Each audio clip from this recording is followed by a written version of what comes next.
Michigan's rock station. Q106. Hey. I was just eyeballing your logo there. That's very reminiscent of Twisted Sister. It's exactly Twisted Sister. But when your initials are Twisted Sister. Hey, I'm Terry Stevens. I get it. Yeah, see, you can use it. You can steal that idea. I won't be upset. Did you want me to have video on, or are we not using that? It's up to you, dude. I'm down for videos preferred just because it's a little more fun for people to watch. Oh, your studio's rad too. That's super cool. Okay. Yeah, I just didn't know. You and I actually have the exact same initials. I am also a TJS, so there you go. What's your middle name? Wait, let me guess. John, Jack, Jello. I was raised very Catholic, so maybe okay. Saints and stuff. Jacob, Jedediah. Not quite that. Joseph. There it is. That's my dad's middle name. Okay. There you go. Perfect.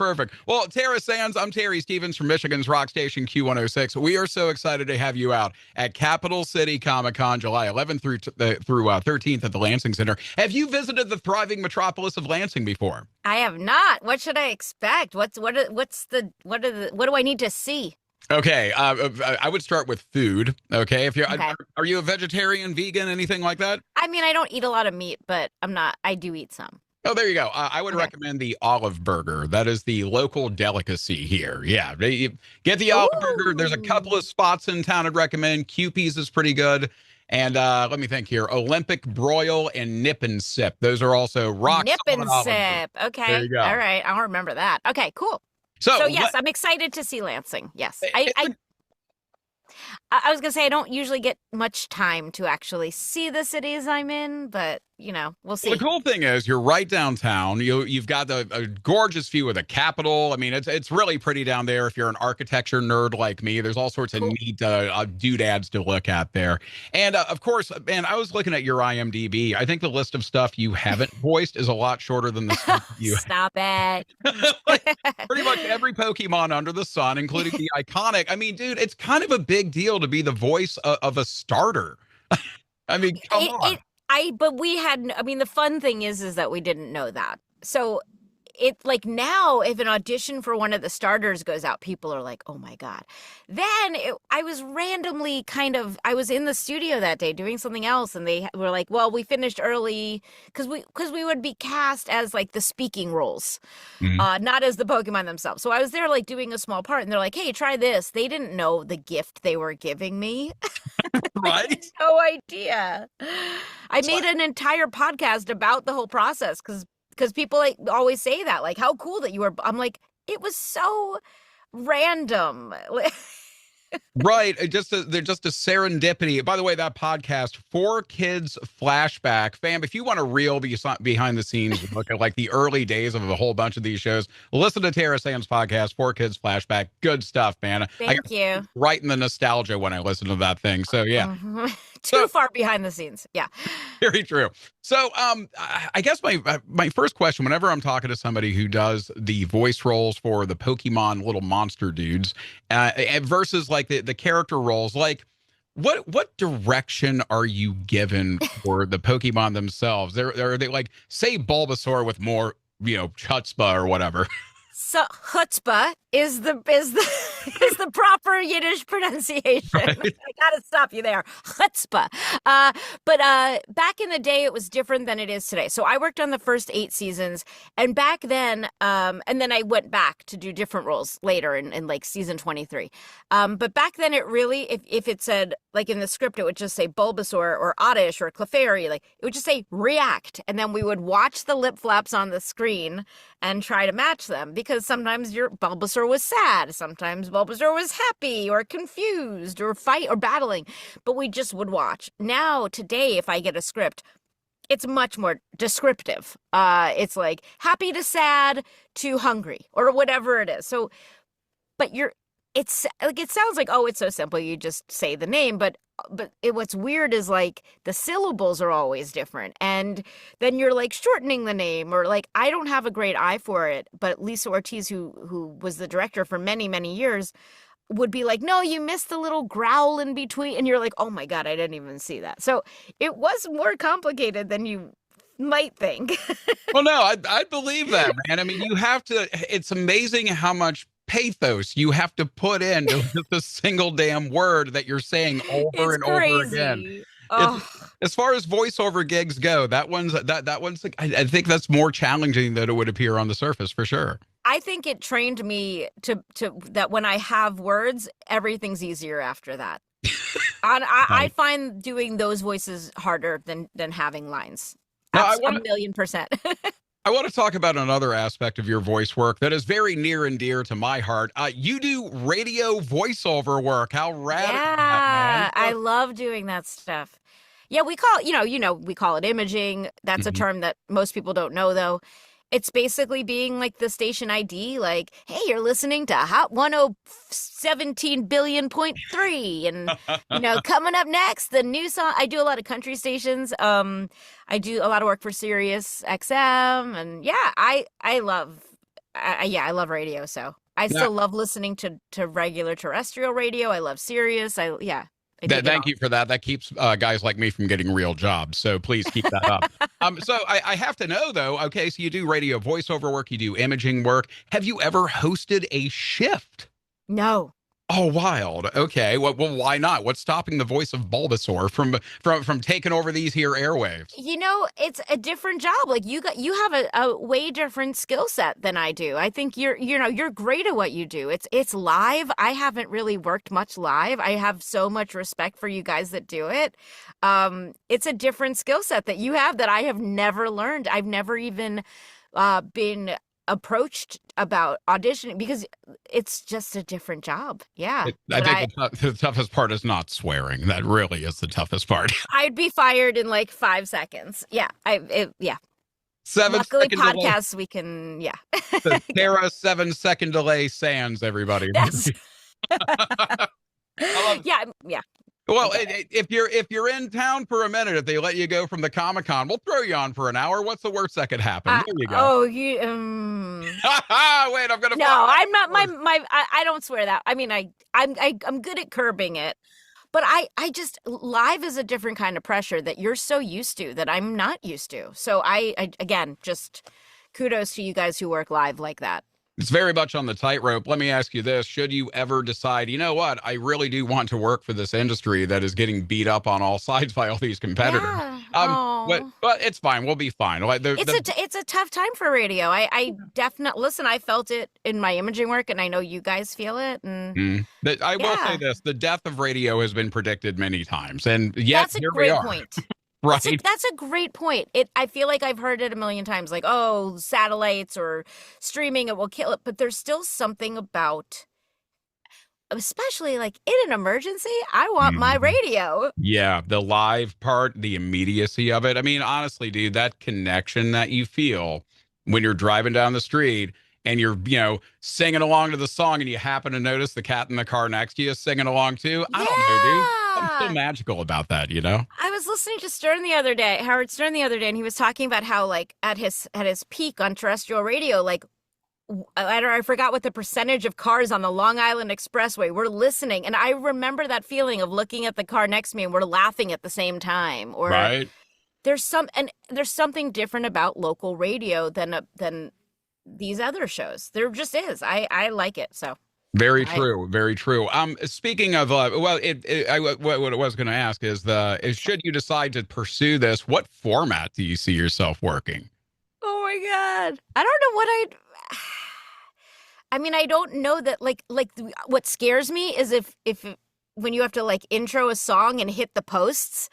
So I don't know. I think I'd need to like just do a talk format where there's no rules like that. Because hitting the posts I guess I should explain that. It's like you can't overlap with the lyrics. You have to really know how many seconds you have. And commercial work kind of trains us for that. But I think I'd have to do a talk format just because I'm scared of it. I would recommend either active rock or classic rock. We have some pretty long song intros on some. Okay, that's good to know. Yeah, you can have a grand soliloquy over the intro to like Tool's Sober. You can probably recite most of the Magna Carta over that one for being real. I mean, here.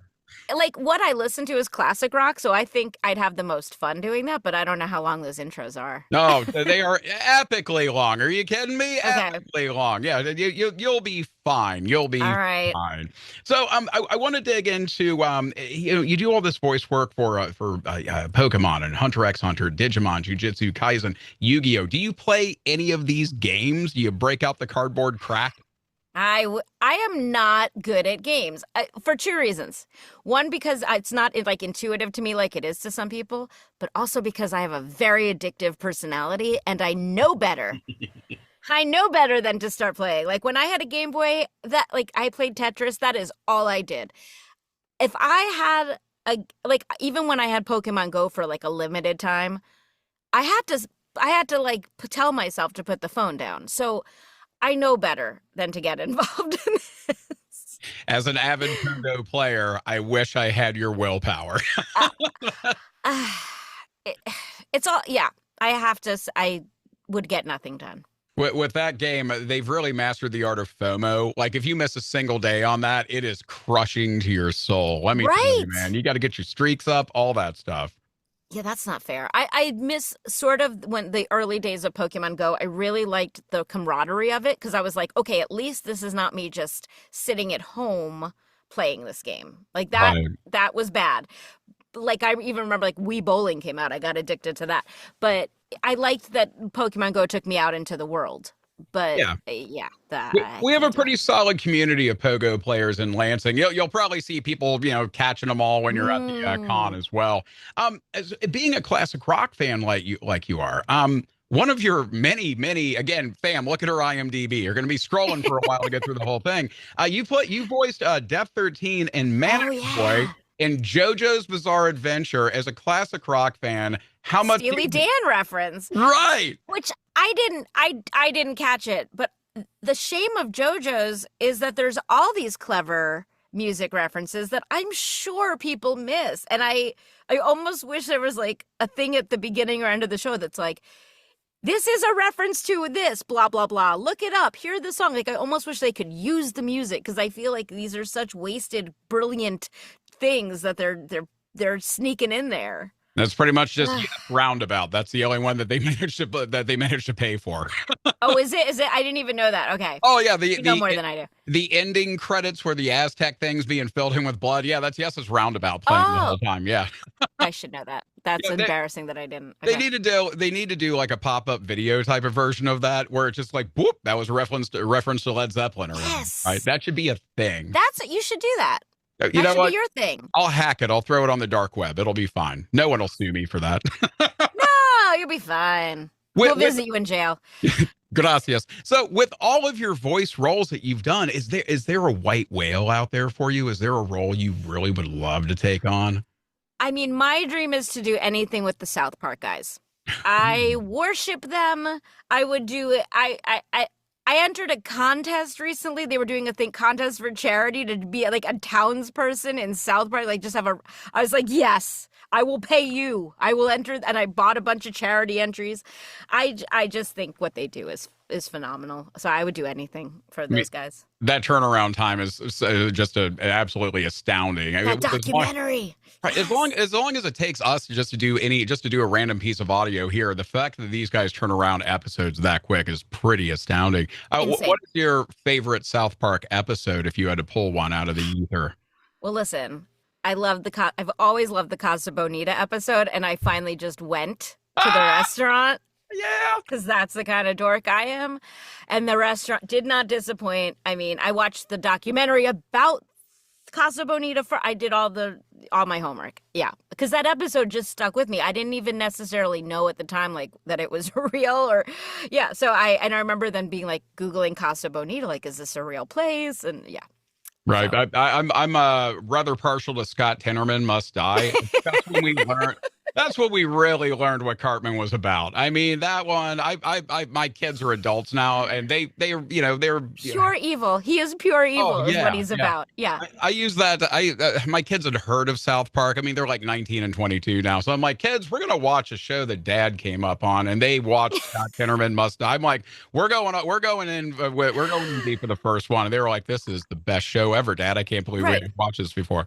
the end of that episode, I think maybe my jaw just actually, like, isn't it funny where, like, you hear the expression, like, your jaw drops, but then sometimes it really does. And you're like, oh, they did that. Right. They just did that. Now, actually, Tara, one of the other things that I would recommend checking out in the greater Lansing area, and I this came to me when I was checking out your site, you have this cool pinball theme going on here. Are you love pinball. You're an avid pinball player? I can't say I'm avid. Like, there was a point when I was playing more. I would be avid. Another reason I can't own a pinball machine, because I would not stop. But if it's there, I'm playing. So where should I go? You're going to be living like Howard Hughes, just in the basement. Right. We never saw her again. Yep. There's a couple of really cool spots in the greater Lansing area. The Avenue, which is just down the road a little ways from the convention center. That's a good spot. And in East Lansing is a spot called Pinball Pete's, which is just loaded. Old school. Yeah, dude, it's worth the trip without it. I could play the Addams Family pinball game all night. Yeah, I could just park me in front of Addams Family. That's it. I think the last time I was at Pinball Pete's, I think that's one of the ones they had plugged in and ready to go, dude. Yeah, that's a staple. It's easy to find, which is good. Now, one of your other roles, you played the campaign manager in the Nightmare episode, Sarah Silverman program. Dude, I did the deep dive on you, man. You've been in so many. I had one line. You've been on all my favorite shows, for Pete's sake. Oh my gosh, I love that. That show was perfection for me, and she's one of my heroes. And just hanging out with her for a minute we got to, like, we were in the makeup trailer together, and I just was trying not to freak out too much. Right. I mean, dude, huge fan. I would mark out like nobody's business, man. I mean, that had to have been when did you get turned on to Sarah Silverman's work? Oh God, I don't even know. You know, I saw her live show back in, I already liked her at this point, the Jesus is Magic show, early days, live in New York. But I was a fan before that. I mean, I live real close to Largo here, and she's there all the time. Yeah, I listen to her podcast nonstop. Having one line on that show was enough. I was like, perfect, done. Cause I think I would have been so scared if I had to do anything more than that. Just working near her. So you see, Matt I fangirl all the time. Yeah. You see Matt and Trey, she just wants one line on the South Park. Just, oh my God. Just one line. So you also, again, one of your other roles, and you played Summer in Barbie: Life in the Dream House. So, yeah. What did Barbie mean to you when you were a kid, man? Were you a big Barbie kid? I wasn't crazy intense Barbie kid, but here's the thing about Barbie: Life in the Dream House, which I'm sure you haven't delved into too much. That one wasn't really in my wheelhouse. I get it, but it is so much funnier than you think it's gonna be. And when and we knew it was different at the time. We're like, this isn't just like a kid show. This is like a show that if parents have to watch a show with their kids, they're going to be like, oh, this is funny. Like they're not annoyed that they have to watch it. And when the Barbie movie came out a few years ago, a lot of the articles were saying, hey, if you like the tone of this, you should really check out Life in the Dream House. It's really self-aware. So working on a show like that's working on two levels again, it's like a South Park thing or whatever, like just smart writing that's working on two levels. That's my favorite stuff to work on. Huh, I had no idea that this show was as subversive. It kind of is. Like, you'd be amazed because Barbie's self-aware, which doesn't really happen. Like, self-aware that she's a doll, and like It just doesn't happen in other Barbie stuff. I've worked on other Barbie stuff and I love doing it, but yeah, this was different. Oh, and the movie was phenomenal too. Amazing. I mean, it's the America Ferrera's speech in that. Yeah, chef, no notes, man. Hell yeah, absolutely, solid Perfection. Stuff. So, Tara, when you do go to these conventions, man, what's some of your favorite parts of participating in these? Meeting these people who grew up with Pokemon, it makes me feel old, but it also is just incredibly special. I'm such a small cog in this whole Pokemon world. And I think a lot of these people need to meet a representative to share their story with. So I'm there to listen, honestly. People tell me very personal things about maybe a tough time they were having and Pokemon got them through it, or maybe they were having trouble meeting friends and they brought some Pokemon cards to school and they made a friend that way. And they feel better having shared it. I feel great having been there to listen to it, and just the fact that they want to share it with me is so nice. I mean, I always say, like, these comic conventions, you don't meet like the jerks of each city you go to. You're meeting like the coolest, the nerdiest, the best of the city. So I am so lucky. Yeah, we keep the riffraff out. That's what we do.